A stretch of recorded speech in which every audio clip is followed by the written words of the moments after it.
Time now for Falcons Central. Here's Aaron Freeman and Scott Carasik. Atlanta Falcons football is here once again. Man, that's right. What's up? Black male, ATL, let's go. Come on.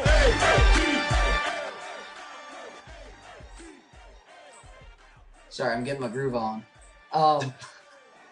This is Scott Carasik. Welcome to another episode of the Falcons Central podcast. I am white and Jewish, so my dance moves, let's just say thank God we're not on video. All right. Because they're equally as bad from both of the influences there. Okay. I am Aaron Freeman, of course. Me and Scott are here today to do another episode of the Falcons Central Radio show on ProFootballCentral.com. Now, I want to go ahead and lead off with the whole Steve Gleason thing. It was stupid. Nobody should have done that. It was absolutely wrong. There's a difference between poor taste and just complete lack of class. That was the latter. That was just a complete lack of class. So, they were rightfully fired, and they don't deserve to be rehired by anybody anytime soon. And that's where I'm going to leave that one. Okay. I'm going to agree with you on that, particularly the latter point. On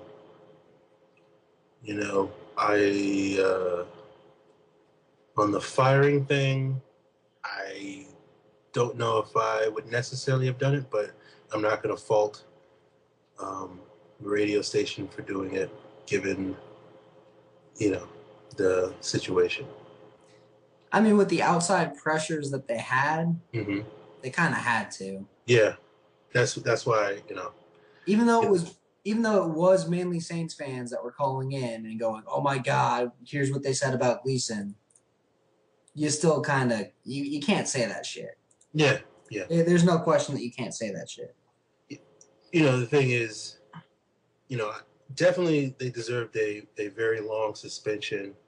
Definitely deserved to, be thrown out there to do their sad public apology, all that stuff. I don't know the history. Frankly, the show wasn't very much on my radar prior to this incident. I don't know if they've had a series of incidents where they towed the line, crossed the line, been in trouble, that, culminated in their being dismissed from their job. So I can't really say whether it was the right thing or the wrong thing. Personally, my opinion is, you make a bad joke, you offend some people, you apologize about it, and you move on. But, I don't know the history of this thing, so I'm not saying that they were wrongfully fired or anything like that. Just saying, for me personally, I may not have done that based off of this one single incident, but, It's just with how much it's been in the news for Gleason and how much the whole concussion thing has come to the forefront. Mm-hmm. No matter what you did there, you pretty much have to fire those guys. Mm-hmm. There's no question that they've got to be cut from the station. That's fair. Would you have done it the same day? I probably wouldn't have. I probably would have given him a week, given him some time to be like, "Hey, I'm sorry," given Steve Gleason a real chance to come on the radio and been like, "Hey, this is what we should do. This is my thoughts on the situation. I wasn't offended or I was offended and you should fire them," or let him give his 2 cents before you do anything. Mm-hmm. That's fair. Because he's the guy who they're making a joke about. Mm-hmm. If he is, and this sounds bad, if he's okay with it, you don't fire them. You do suspend them because it's poor taste, it's poorly executed, it's stupid. But if he's okay with it, there's only so much you can do. So, I mean, they didn't go through the full channel, but I look at it this way. It was time for all three of them to kind of move on.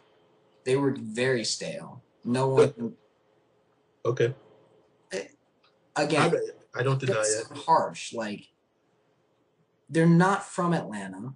Not a single one of the three. And not a single one of the three was really a Falcons fan from what they were talking about. So, I mean, I know it sounds bad, but I'm just not a guy who thinks that you should have three guys who aren't Falcons fans on the Falcons network. You know, throw Brian Finner in, throw like Jamal Anderson, and then throw one of us up there, and you got a show. Yep. I mean, yeah, I'm trying to toe the line of sounding like I'm defending them. I'm not. I'm just saying to each their own. They got fired. I'm not going to argue with anybody who thinks they deserve to be fired. It's they did certainly cross a line, and most of the time you're going to get punished for it, and I'm not going to blame anybody for going to that level. Me personally, I'm a little bit more forgiving of quote unquote offensive comedy, even when the comedy is poorly executed and poorly done and in bad taste. It's just when it's in bad taste and just so poorly executed. Yeah. Let's say that again. Because they did some knock joke where they were basically having him ask for them to kill him. It's like, come on now. Yeah. The whole "I'm going to hell" thing, that really, like, you had already crossed the line, and it's just like, wow, you're just seeing how deep a hole you can dig with that one. Yeah, I mean, sometimes you do just get to that, like, wow, we're done. We're not planning on being on the radio after this. Yeah. That's once they did the smother joke, you were like, okay, yep, 3 jobs just opened up. I hate to sound self-serving. I hate to sound selfish on that one, but I said, you know what? 3 jobs just opened up. 3 full-time jobs just opened up for guys to apply to who will take less money and be happier and actually know the team on the air. Because I hate to say it, when you're the official Falcons radio station and none of the guys really know the team that well, they probably shouldn't be the official Falcons radio station. Well, I'm sure the Falcons had, their say in the incident, and it wouldn't surprise me if we could have been behind closed doors and the Falcons kind of maybe have with the impetus behind their firing. Well, considering that I'm sure that radio station definitely really wants the Falcons business, and Arthur Blank is not a guy that likes black eyes on his organization or anything negative associated with his team. We see that every year with the so-called filter. We saw that with the Jim Moore incident. Hey, that's more from Comrade than anybody else too. I feel like that is completely on Comrade as opposed to Arthur Blank. I mean, they don't want another Michael Vick, and that's probably what he told. That's probably what he said to Dimitrov when he hired him. But let's be honest here, the Comrade filter it's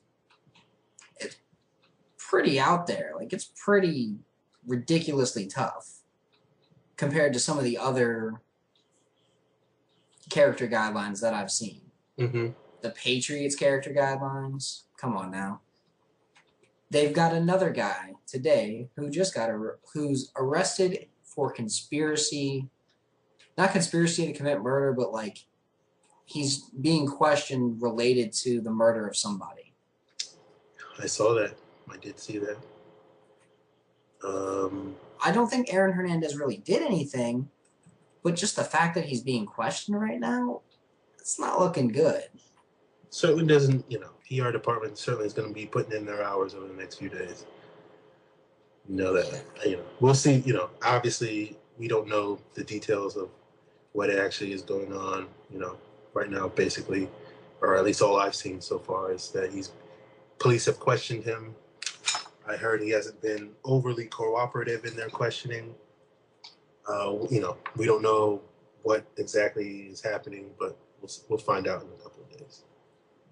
And the thing is, I think he'll be fine in the end. I don't think anything's going to happen. But as far as he's concerned, the reason why he didn't pass the filter was because he got caught smoking weed at the combine. Yes. Because he was known for smoking weed at Florida. He passed the idiot test. Exactly. Or he failed the idiot test, I guess. Yet Justin Houston would have been the second round pick for Atlanta had they not traded up for Julio Jones, apparently. Which I still don't really believe that. Because he failed the idiot test at the combine. Anyway, in good news, yep, we're going to talk about the Stankonia Dome. So, it looks like the team has finally picked out the design, and just like everybody was thinking, we're going with the Pantheon. Yep. I like it. I think it looks kind of like a camera thing, like the opening lens piece on the camera. I know what you're saying. It was called the shutter. I think that's what they call shutter, it. The aperture, something like that. Aperture. That sounds right. That sounds like a big word, so that must be right. Yeah, we'll use big words here. Falcons Central Radio, home of the big words. That'll probably get thrown into an intro eventually. No, but it's got the aperture on top where I don't know how they're going to do that on that scale, but if they can make it work, that's going to be probably the coolest thing in any dome ever. I like how they figured out how to, integrate. The coolest part to me of the solarium concept was that it was pointed to where you could see the city. Mm-hmm. And they figured how to integrate that into the other design. So it's like, you did exactly what I wanted you to do. Thank you. I'm excited for the concept because it's going to be the only thing like it in the league. No one else is going to have a Stankonia Dome. No one else is going to have anything close to a Stankonia Dome. It will definitely, when Jerry Pitt built his Pantheon, I guess the word would be, to himself in Dallas, it, made everybody's, I guess, their eyes pop. And I think, this stadium is going to give that stadium a run for its money, if not surpass it in terms of at least, looking good. And then, all that matters after that is just, the team winning, and then it'll all be good. And you know what's great about it? It kind of does look like a bird nest. Mm-hmm. That was the one thing that I wanted them to do, was kind of make something that looked like a bird nest. And they did it. And they capitalized on. It's an interesting design. It's a great design. It's probably one of the coolest things I've ever seen in my life. I want to see it get built. I want to see what it looks like in the end. I will hopefully be at a bunch of those games. Ditto. Because that stadium's going to be ridiculous. I really hope they don't need PSLs. That design didn't look like it was going to cost as much either. Like, the Solarium looked like it was going to be $1 billion stadium. The Pantheon, if they take away the rumble seats and they take away, like, some of the other stupid little stuff. Okay. Like the IMAX and the tilted seats on the third row. Do you really need that? No. No. You take that away, you're probably looking at a $900 million stadium as opposed to $1 billion stadium. I mean, it's not peanuts we're talking about here, but yeah. I mean, we'd all love to have $100 million. Yeah. That's $100 million that you're saving, and hey, that can go towards, I don't know, not having PSLs. One would hope. Well, because there's no way they're going to raise $1 billion or $800 million for PSLs. If they do an agreement with, say, Coca-Cola for $300 million for 30 years worth of naming rights, based on the Levi's deal that's out in San Francisco, they could get that. They could probably get 350. They'd have quite a bit of money. They'd have about 550 needed $1 billion. The team would be on the hook for 450. The NFL gave them another 200, so they'd have 750 of the $1 billion. Would they really need PSLs? You wouldn't think so, but I'm not optimistic. I think the Falcons have done it. Depending on your perspective, have done an excellent job dodging the question of whether they're going to be PSLs, which makes me think they think there's going to be PSLs. I still think they need to sell them as symbolic shares of the symbolic ownership shares. I'm with you on that. Because I feel like, as crazy as it sounds, people will gladly buy a pretty certificate that says that they're an owner of the team, like a 100 billionth owner of the team, than, pay for a personal seat license that says they can only buy season tickets in one seat. It's like, I can get priority at this event, this event, and this event, or I can, buy a seat. Yeah, they have many options in front of them. One of them being what you just outlined about trying to raise money in order to avoid PSLs. I think the people at Atlanta, as I believe we're both not season ticket holders, but many of the people that we are friends with and know are season ticket holders. And I think they would greatly appreciate not having PSLs. So, if Arthur Blank has to go digging for gold in Alaska or something to get the rest of the money, then, as long as people don't pay PSLs, I think they'll be happy with that. I'll go find a shovel and dig with him. All right. You tell me how that goes. I don't think I'll be taking any trips to Alaska anytime soon. No, I'm just thinking about how funny it'd be to go with Arthur Blank to Alaska and dig for gold. Yeah. Well, maybe you can podcast about that, so I can enjoy the experience with you from the comfort of my living room. Hey, he has an open invitation as long as he pays for all the airfare, hotel, room, board, and equipment. I would gladly go to Alaska with him. So as he's digging for gold, you're just going to stand there with a shovel, just pestering him with questions about this and that, and basically do about 2 minutes of digging. Who said anything about that? Yeah. I just want to hang out with Arthur Blank. Exactly. Be like, it's not the standard, like, hey, he's Arthur Blank, he owns the team kind of thing either. I want to hang out with Arthur Blank because he used to sit at games with my grandfather. Okay.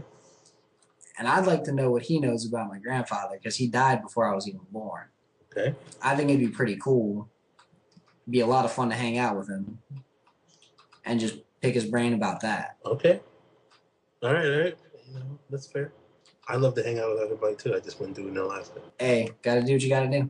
Yeah, you do. And it's not like Alaska's that horrible. There's people that live there.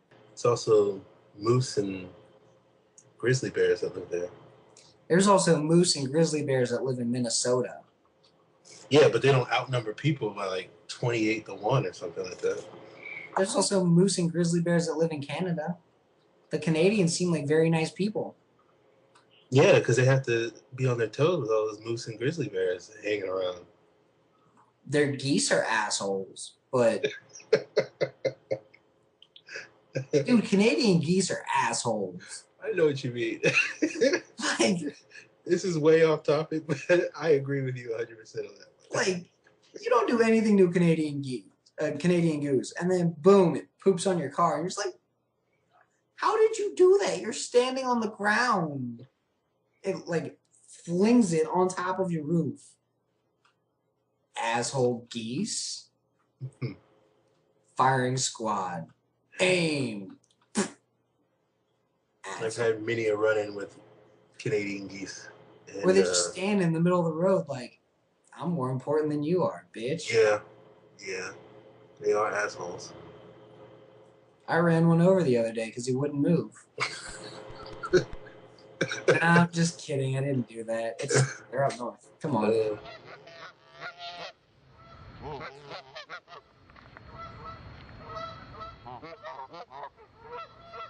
Where's the dying sound?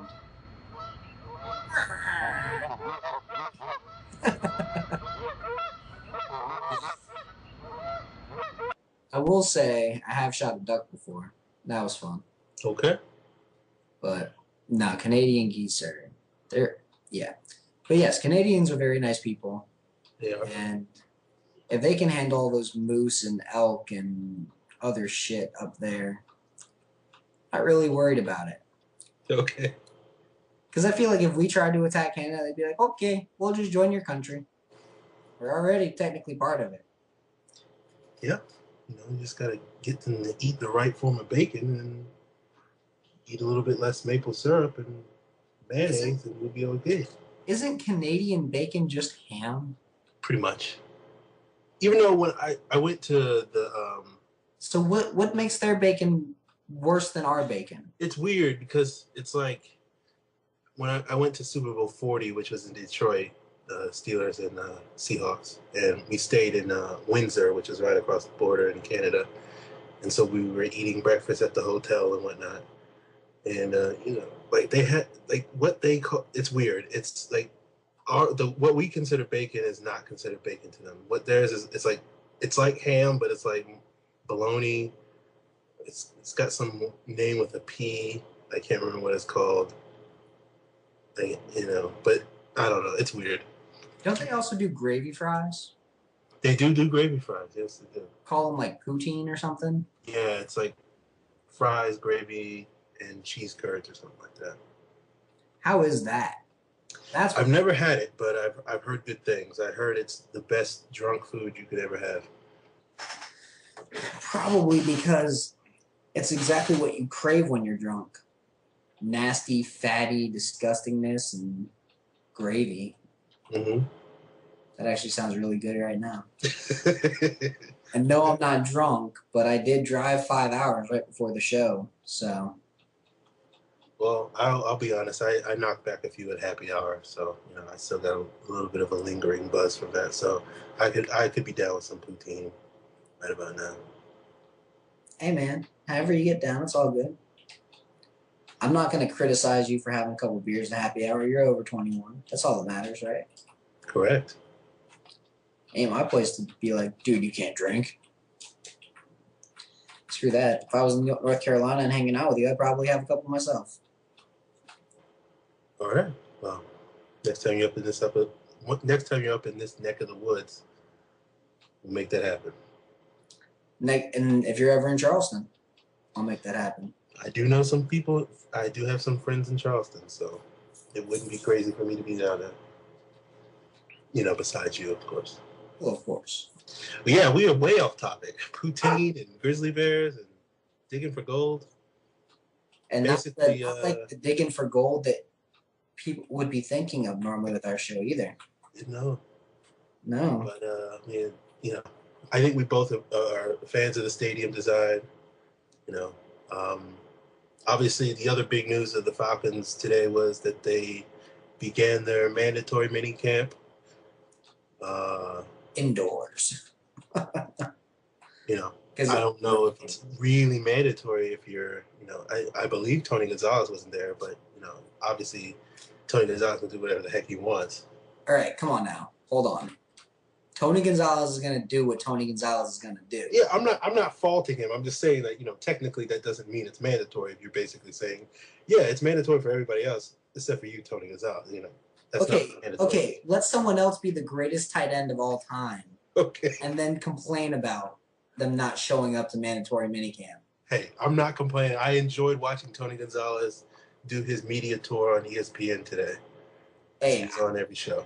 I loved watching the Brian Finneran impression that Chase Kaufman did.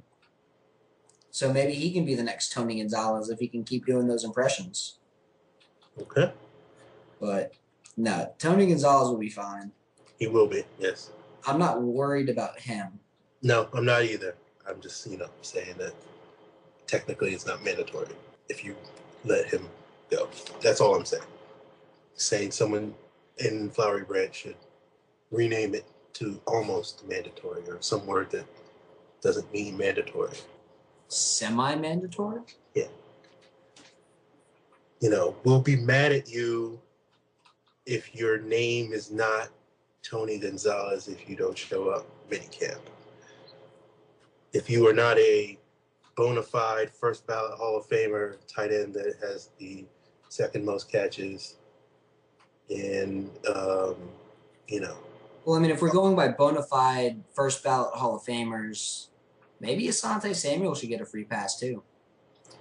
I don't know if Asante's going to be first ballot, but I do definitely think he's going to be in the Hall of Fame. He'll definitely be in the Hall of Fame. Is when you think about first ballot corners, you think of players like Deion Sanders, or if he continues at the pace he's going at, someone like a Darrelle Revis, who's universally recognized, outside of the city of Seattle as the best corner in the NFL type of guy. Okay, let's be honest here. Football guys do consider Richard Sherman the best corner in the game right now. Only because Revis is hurt. If even if Revis wasn't hurt, I still think they'd consider him the best guy in the game. Okay, well, I guess I don't qualify as a football guy then, because I don't agree with that, but, we'll see. Just because the combination size, strength, speed, coverage ability. Okay. I think, I would put Sherman, as, if not considering Revis, I would put him top corner in the league. I mean, we'll both agree here. He's top 2. Yeah. I mean, yeah, we're really, we're arguing going at it over 1 versus 2. It's like arguing whether, Peyton Manning or Tom Brady, a decade ago was the best quarterback in the league. It's like, who really cares? It doesn't really matter. It's like arguing who's hotter, Scarlett Johansson or Megan Fox. You can't go wrong either way. Fair. It's perfectly fair. What's better, a Ferrari or a Lamborghini? Again, can't go wrong either way. Yeah, you're right. I guess the more pertinent question is, who's the third best corner in the league? No idea. Yeah, that is a tough one to answer. You got a lot of guys right there. You probably have, let's see. Asante's in that conversation. I don't know if Asante's in that conversation. I think Joe Hayden is in that conversation. Okay. I think Joseph, guy from Houston, played at South Carolina. Jonathan Joseph, yeah. I think he's in the conversation. I think at one time Quentin Chandler might have been there, but not anymore. You got a bunch of guys who are in the conversation, but they're just not there yet. A player I would put, in the conversation, Brandon Flowers. I think he's highly underrated, league-wide at least. He's not a household name when he's consistently been top 5 at least, top 5, top 10 over the last 3-4 years. I can't name any Saints in that group because their corners kind of suck. Yes. I can't name any. I mean, we've got Revis already listed, but any of the other Bucs corners, not even close. Not even close. Carolina, we're talking about Carolina here. Yeah, when your best corner is Josh Norman, you're in trouble. You're in a lot of trouble if your best corner is Josh Norman. And I say this as a guy who likes Josh Norman. I do too. I think he has ability, the potential that, in a couple of years he might be actually a pretty good corner, but I think he would be a great number 2 corner one day. Emphasis on number 2. Yeah, and emphasis on one day. I said the same thing about Chris Owens. I think he'll be a great number 2 corner one day. Speaking of Chris Owens, he is in the mix to start opposite Joe Hayden in Cleveland. I've heard that he has done a good job this spring, I guess. He's one of the front runners. And if they try to put him on the inside, like I've been reading, they are going to absolutely fail. Yeah. Did you not see what happened when that was tried? in the playoffs against the Packers. Yeah. It was not pretty. Not pretty at all. No, it was probably the worst thing I've ever seen. What was pretty about it was watching, if you're not a Falcon fan, was watching Aaron Rodgers throw 40-yard bombs on Chris Owens. If you appreciate a good quarterback destroying in a wide receiver in Greg Jennings destroying a cornerback, but obviously Falcon fans don't appreciate that because they were the victims of that. But that was about the only pretty thing about Chris Owens playing inside. Can you just imagine if the Falcons had Robert McClain just a year before at the same proficiency, or 2 years before at the same proficiency, taking him in the 7th round instead of, I don't know. Who did they take in the 7th round of the 2010 draft? Vance Walker was the year before. I want to say they took Andrew Jackson, El Presidente. Yes, I believe you are correct. So no, wait, he was 2011, wasn't he? Him and Cliff Matthews? No, I want to say he was 2010. Maybe I'm wrong. Let me check since you are having some internet connectivity issues. Yeah, I want to say it was El Presidente. But had they taken Robert McClain that year, I feel like McClain would have he would have been in his 3rd year as a beast nickelback. And I'm not talking. They didn't have a 7th round pick in 2010. They did. They had a 6th round pick in Sean Schillinger. Yeah, had they taken him instead of Sean Schillinger. Because it's not like he's not a good special teams guy. Mm-hmm. I mean, you can't sit there and say that he wasn't an asset on special teams last year. I can't say that. You're absolutely correct. He was. That's how he made the team. Pretty much. Because he was better than Dominique States. Beans and Franks. Beans and Franks. Sorry, I always whenever I think of Franks, I always think of Doofy from Scary Movie. That's pretty okay. bad because that's his coverage ability I'm talking about. Well, wasn't Doofy the mastermind behind it all?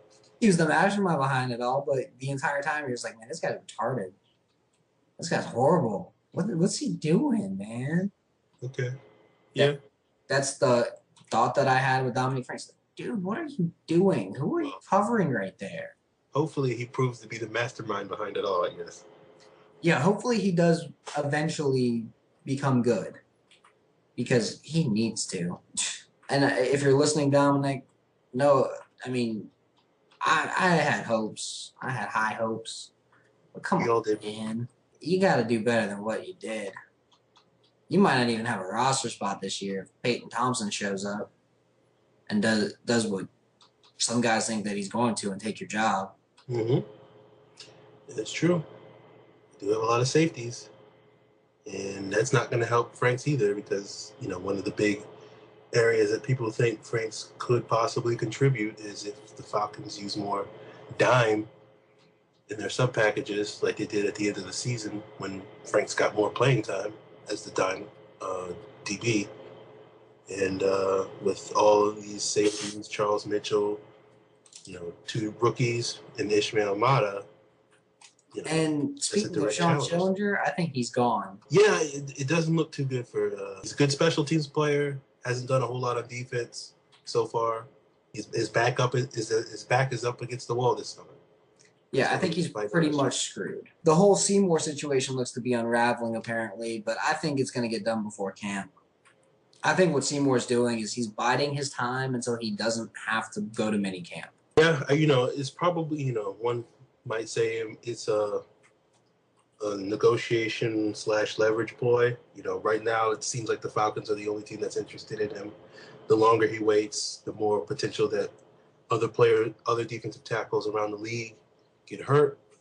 Those teams might be able to drum up interest. They might be able to make the Falcons, if the Falcons really want Seymour, up their offer a little bit because it sounds like money is the biggest snag here. And, we'll see how that plays out. I agree with you. I still think there's a good chance that a deal gets done, but it doesn't seem like it's something that was going to be on the horizon that it seemed like to be 2-3 weeks ago. You think anybody's going to get cut that we're not expecting before the first week? Are there any DTs that were that were potential off-season cuts that managed to stick around? I think everybody that was supposed to get cut got cut, didn't they? I think Pray Jerry, he's been cut. Yeah, well, I think we're all assuming that Jerry's going to be gone 2 seconds after Seymour signs. At least that's what I'm hoping. I'll agree with you there. I mean, he's awful. He's just, why keep Jerry when you can keep a guy who actually wants to try and Travian Robertson? If you're going to keep a fifth guy, let those three other guys. Yeah, at this point, I'm a McConnor Regis guy right now. We've seen what we've seen out of Jerry. I'd like to see what we can get out of Regis Robertson, as you mentioned. I don't see, Jerry's costing us whatever, and we cut him, we saved $900K. I'm not a big fan of Regis, but I think Adam Replagle is going to be a little bit better. Is going to be a lot better than him, as far as if you want a future wave guy, if you want a guy who could possibly end up as that third guy in the rotation. That's fair. What you're looking at. I don't think Regis is ever going to be anything more than that fringe roster guy, maybe practice squad again this year, but I don't see him as a long-term option for anything. Okay. I'm not going to fight you on that. I think we both agree that as long as Jerry's gone, it doesn't really matter. Just give one of the young guys a shot. I have to say this for Regis. I think last summer he showed some things as a nose tackle when him and Robertson were working together. They were, again, it was against, second and third string guys, but I thought they were fairly disruptive. And because of Regis's size, his strength, his athleticism, as a long-term developmental backup nose tackle, I'd like to see what he can do. I'll agree with you there. There's a lot of talent this year, too. There's a lot of talent this year. Not like 2013, but 2014 at defensive tackle that can... I think that is the reason why we didn't see anybody drafted this year at defensive tackle, because there's the talent in the draft next year. Yeah, it wasn't a deep class. It was, I guess, relatively top-heavy, in comparison to some recent years where, like, say, the year that Peters came out, 2010, where you had a really deep defensive tackle class. And, if the Falcons were going to get one of these defensive tackles this year, it probably should have been a first or second round pick. They didn't do that. No complaints here from me on that. And, hopefully, Babineau sticks around.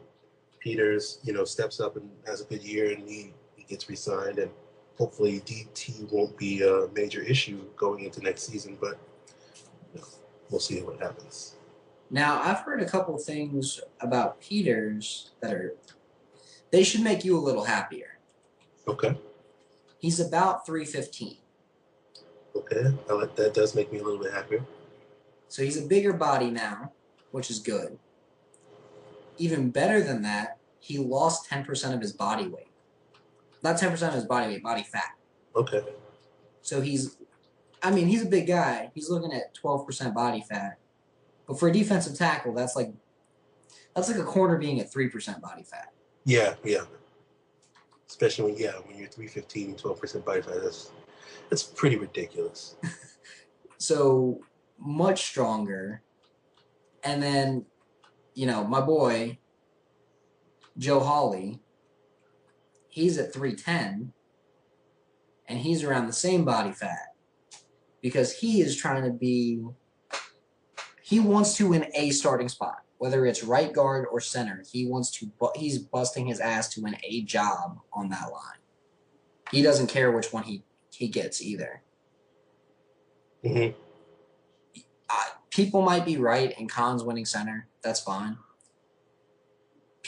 But I think it'll be hilarious if it's Khan's, Hawley, and then Holmes, because no one would have seen that coming. Mm-hmm. Yeah, that is the I guess the dark horse That is going to be the dark horse line. Because technique-wise, he always kind of had it. Now he's got a little bit more ass in his pants.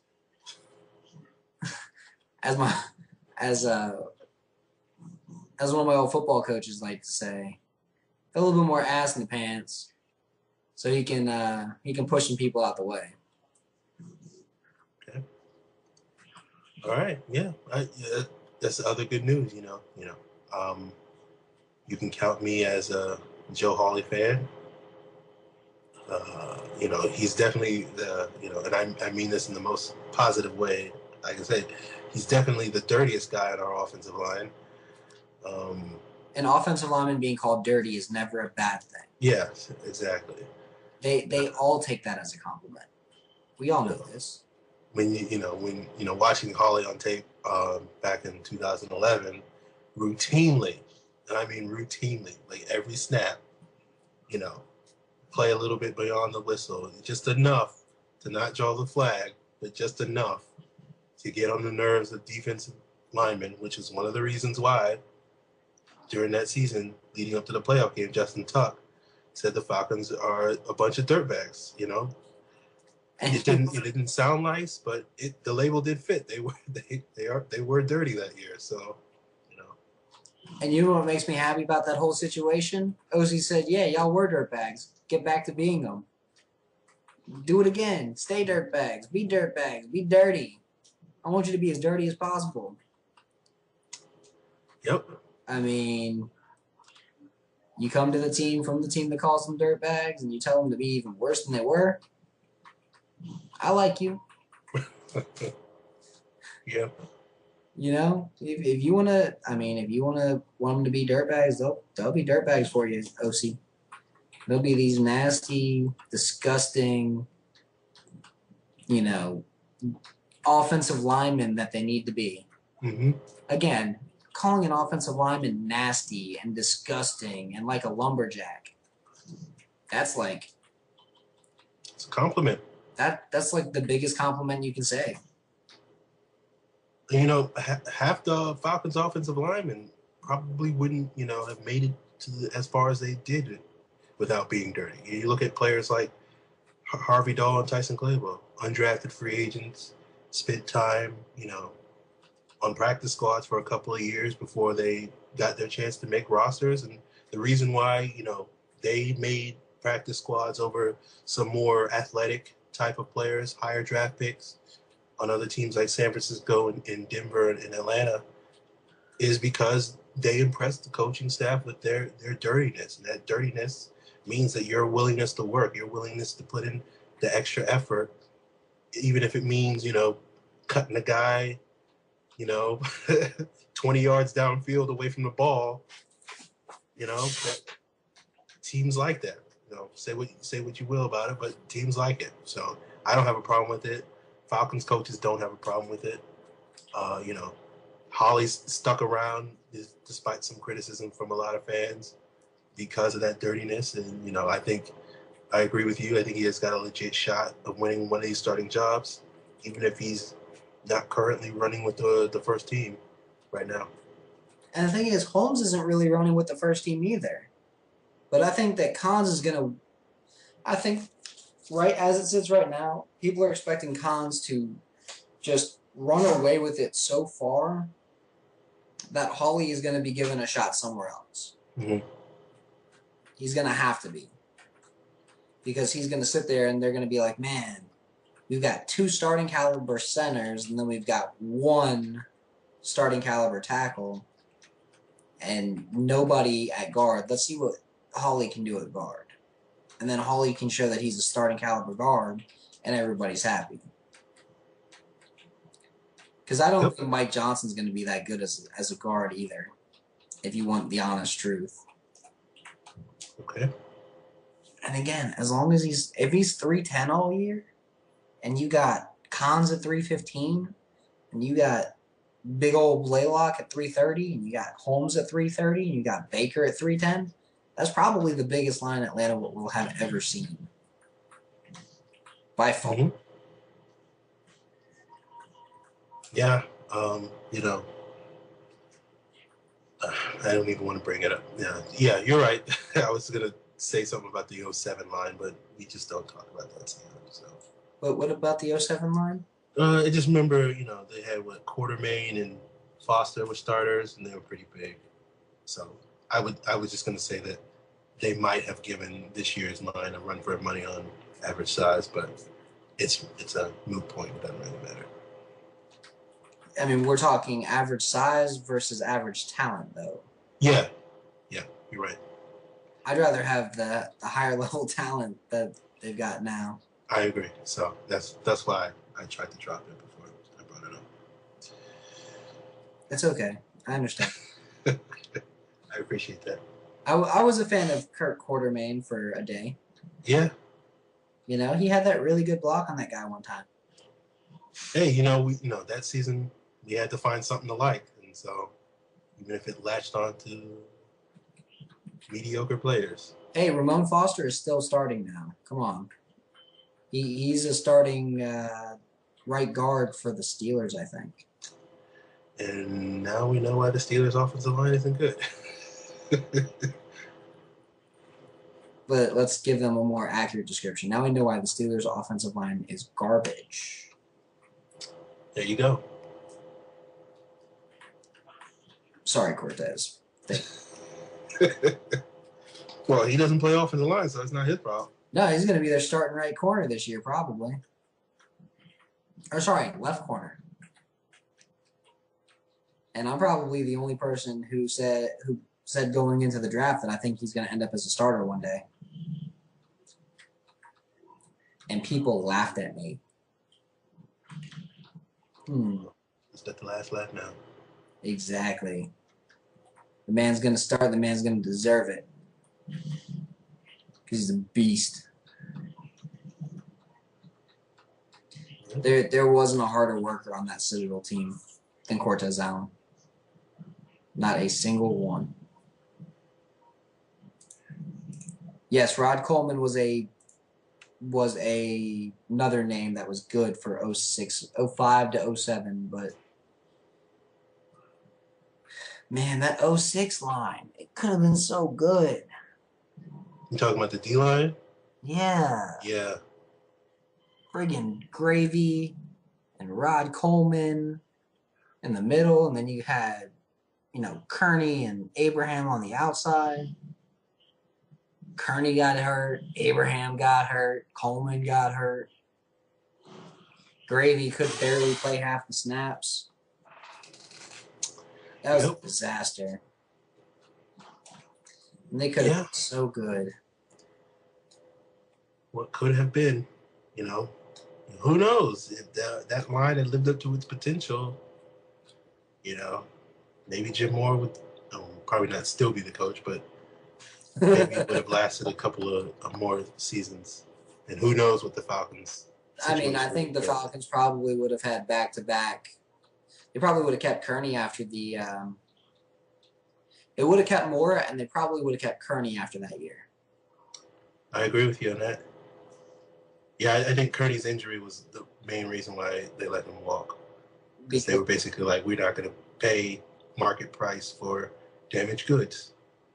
Even though he was aging player. You know my thoughts on that whole situation. Stick with the guy who can actually get after the passer, and don't go out and bring in a guy who sucks. Yeah, I'm sure that mantra is printed on the bulletin board in Flowery Branch. Don't bring in a guy who sucks. Don't bring in a words guy to live who by. Sucks. I don't know, Jamal Anderson, the second one. Because the first one we all like. He was a seventh-round steal. The running back. Everybody loves the seventh-round running back. Nobody likes the number 7 overall bust. Correct. Except for his mama. And his grandmother. Probably his dog. Well, your dog's going to love you no matter who you are. You could be a serial killer and your dog's going to love you. Exactly. So, that's 2 people. I mean, that was probably a bad example. I probably shouldn't have said that. But yeah, it's true. No, I think it's pretty fair to compare Jamal. No, I'm kidding. I mean, I'm not going to make a specific name joke about anybody. So, yeah. You know, if Dexter owned a dog, I'm sure he would gladly, that dog would love him and have no idea that he's a sociopath.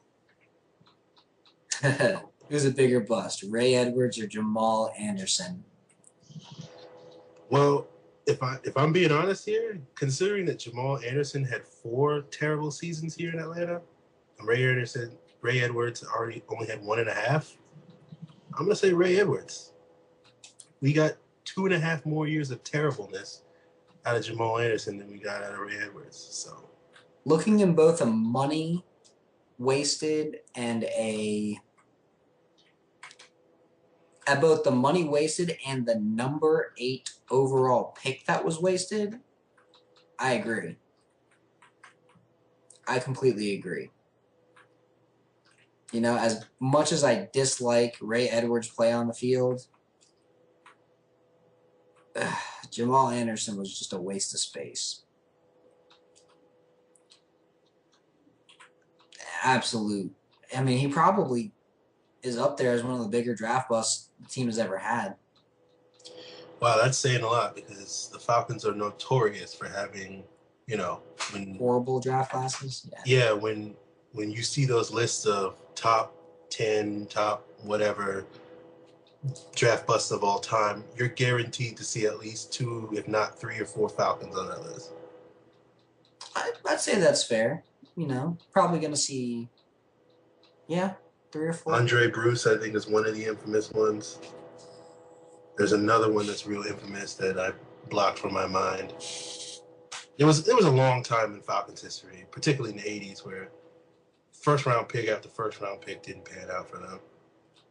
And the early 90s. I remember, who was the running back they traded? I think they traded Brett Favre and got a second-round pick back from him, and they drafted. They traded Brett Favre for a first-round pick and got Steve Broussard. And that year, they could have done so much better. And, I mean, I understand trading Brett Favre. He's drunk. He wasn't going to amount to... Had Brett Favre stayed with the Falcons, he was not going to amount to anything. Yeah. So this whole Atlanta lost that trade is stupid because people don't realize that he was just a drunk. Yeah, Brett Favre epitomizes the whole idea of a player that needed a change in scenery type of thing. Yeah, exactly. Without him being traded to Green Bay and getting the discipline he got in Green Bay that he didn't get in Atlanta, he wouldn't have amounted to the player that he ultimately became. And the West Coast offense, too. Yes. That saved his career. Hey, we're going to sit you for a year. You're going to learn this offense, and then you're going to be this great quarterback. All right. I'm sure he sounded exactly like that when he said I mean, he probably did because we're not talking about the smartest. We're not talking about the brightest bulb in the package. No, he does not. He's not going to win any Rhodes scholarships or anything like that. No. He's no Damian Sandow. No. He's no O.C. Umenyiora.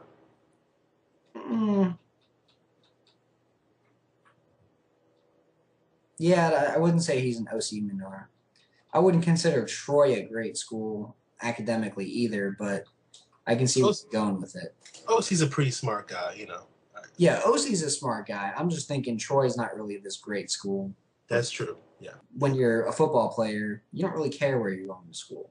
Yeah, I think, I could be wrong, but I think OC went there because he didn't get a lot of offers to play Division I football. And he went to Troy. And some people can be really smart guys and just have absolutely horrible academic skills. And the other thing is, what institution you go to, well, as an indicator of intelligence, most colleges in this country, if you're smart, there are avenues for you to maximize your education, regardless of the institution you go to. Just maybe the so-called average student there may not be Ivy League material or anything like that. So you can get a high level of education at, any one of the 300, 400, 500 schools in this country.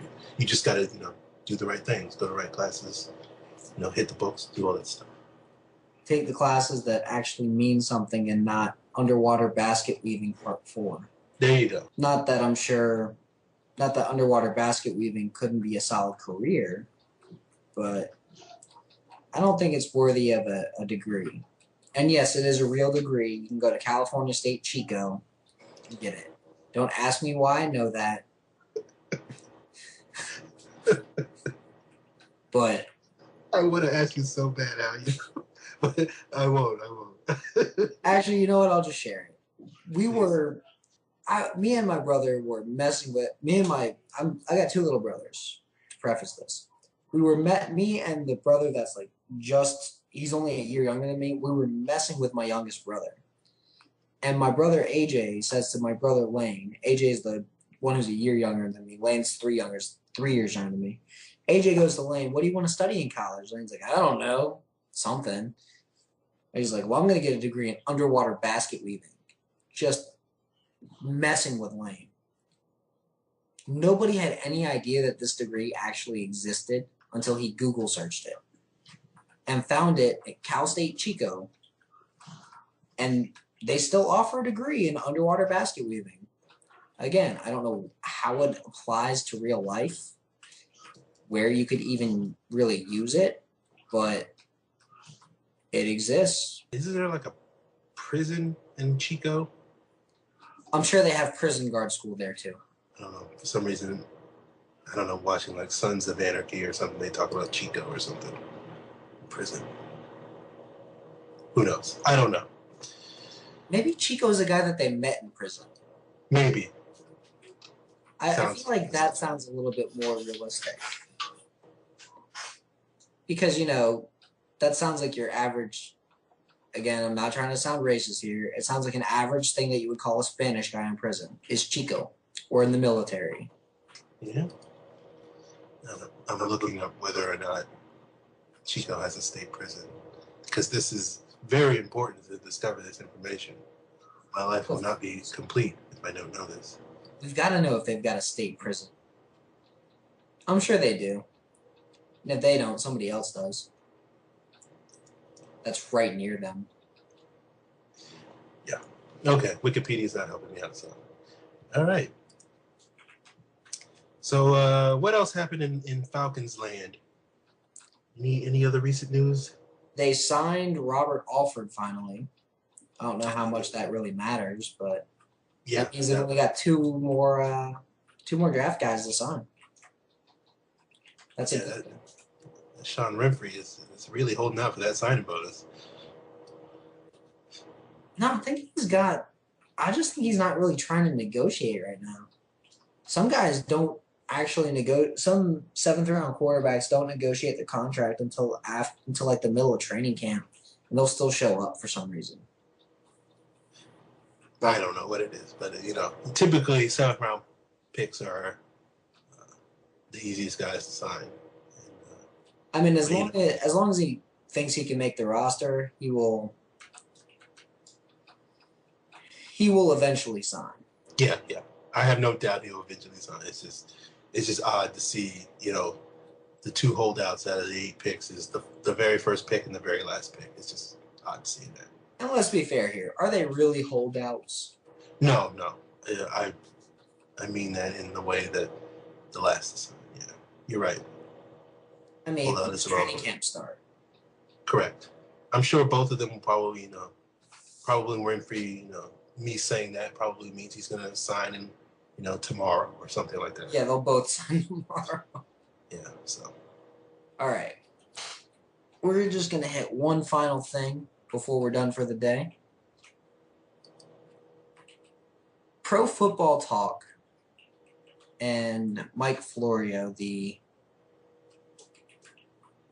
I would call him probably the least informed guy on about the Falcons out there. Mm-hmm. You're laughing. I will disagree. You're like, this is very true. I don't disagree. Yeah. Well, he's got his Falcons Mount Rushmore has Michael Vick, Matt Ryan. I could see Matt Ryan. I can understand that. Roddy White. I can kind of understand it, but I don't see it. I wouldn't pick Roddy, but I wouldn't argue with anybody who did pick him. And then Jamal Anderson, the running back, which, again, Jamal Anderson belongs in the Ring of Honor.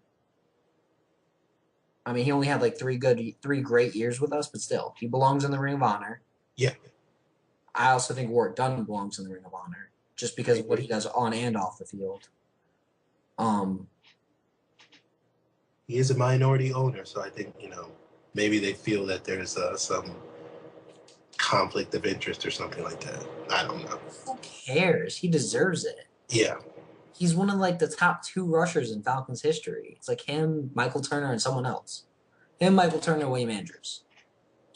All 3 of them belong up there, and only one of them's up there. Michael Turner should eventually be up there. Mm-hmm. But anyway, getting to the point. I could see Jamal Anderson, but I think there's other more deserving guys. But the fact that he put Michael Vick on there is just stupid. Absolutely just...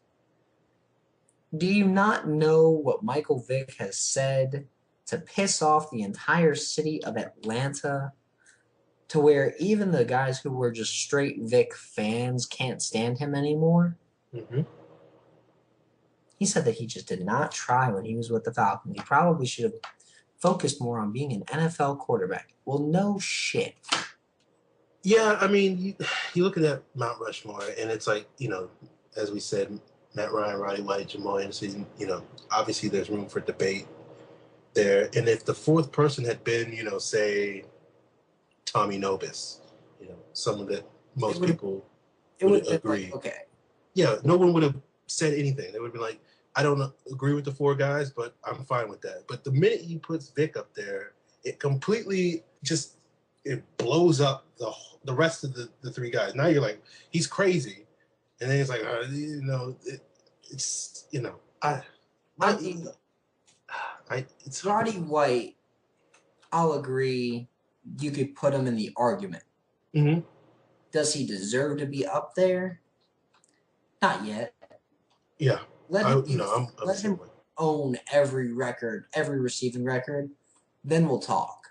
Even then, I still say not yet. Do you think, Tommy Nobis, he's Mr. Falcon. He's up there. There's no question. I feel like if you pick a player for it, you have to pick a guy in the Ring of Honor. I feel like if you pick a coach for it, you've only got one of 2 choices. You got Dan Reeves, who led him to the Super Bowl, and you got Mike Smith. I don't think either guy deserves to be on there. Yeah, with the guys I would put on my Mount Rushmore, and I would be more of an old school, go with all the old school players as opposed to some of the current players. I would put Novus, Mike Kinn, Jesse Tuggle, and Claude Humphrey. Those would be my 4 guys. I'd honor the Falcons' history, even though it hasn't been the greatest, but those would be, I think those are the 4 best players. All of them are Hall of Fame caliber players, and they would be my 4. Scott, who would you have as your Mount Rushmore? See, I agree with you on 2 of them. I agree with you about Tuggle and Novus because the Falcons haven't really had a great history, but one thing that they have had a great history in is linebackers. I think every year you could pick 1 or 2 guys who could belong on the Pro Bowl team for that season. And I think to signify that, you got to have both Novus and Tuggle. It's a Nuggets. You put both of them on the end. In the middle, in that featured spot in the front left, you got to have Arthur Blank. Mm-hmm. Because I feel like even though his history with the team isn't as long, he's the future. He represents the future and where they're headed. And then outside of that, that 4th spot, I like Mike Kenn. I think Mike Kenn's a great player. I think he did a great job with the Falcons. I'm not taking anything away from him. But I give it to Jeff Van Dyke. He was the guy who was the Falcon for the longest. And he had offers with other teams. He could have very easily gone to another team if he really wanted to, and the Smiths would have gladly let him out of his contract. So, yeah, no problem with year 4. I mean, I think we both agree there's probably 6 to 8 guys that anybody can make a case for being their 4 guys, and no one would, it's splitting hairs, it's nitpicking, trying to choose which 4 out of those 8 or however many it is. And I think, we both agree that Michael Vick is in anywhere in the continent, the hemisphere, the solar system of being the type of guy that needs to be honored that way as one of the 4 most prominent players to ever play for the Falcons. It looks like something that Mike Florio did just so people would click on his stupid website. That's what it looks like. Exactly. Which he does. Got us talking. So, I mean, I wrote a whole article on who actually qualifies, who actually deserves it. And obviously, well, Florio doesn't deserve to make the call because he doesn't understand the team history at all. Yeah, completely out of touch with the 4 he picked. I mean, just has no idea how the team works. I've seen drunk monkeys make better selections than what he would have done.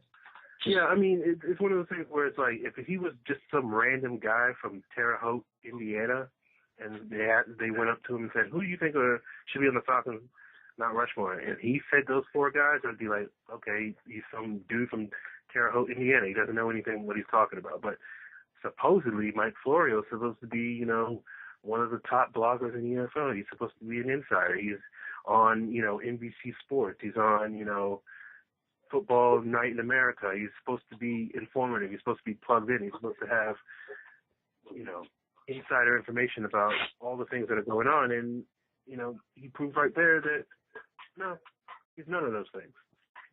Who did he scam to get those jobs or get that information is my question. And to get those jobs. That's what I'm wondering. Who did he scam? That's some pictures of somebody. Yeah, I mean, who is he blackmailing? Because there's something going on there. Sorry, his lack of just overall football knowledge is, I would say it's ESPN level, but I mean ESPN even has better guys than him. Yep. And I'm not a huge ESPN fan when it comes to a lot of their on TV, basically argument shows like First Take. Oh, don't even bring that up. Like Skip Bayless, how he even has a job is ridiculous.